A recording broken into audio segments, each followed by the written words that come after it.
Iyo po ang iyong ulo para sa pagpapasbas. Ang Diyos amang mawain na nagkaloob sa inyo ng anak niya na napakasakit bilang buwala ng pag-ibig ay siya nawang magbasbas sa inyong lahat, pakundangan sa paglilingkod ninyo sa Kanya at sa kapwa ngayon at magpasawalang hanggan.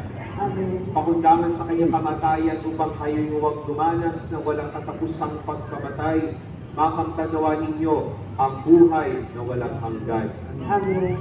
Pakundangan sa pagpapakumbaba niya para sa inyong kapakanan, kayo naway makasalo sa kanyang muling pagkabuhay, ngayon at magpasawalang hanggan. Amen. At pagpalain kayo ng makapangyarihang Diyos, Ama at Anak at Espiritu Santo. Amen. Pumayo kayo sa kapayapaan at makiisa sa pagpapakasakit ng Panginoon. Salamat sa Diyos.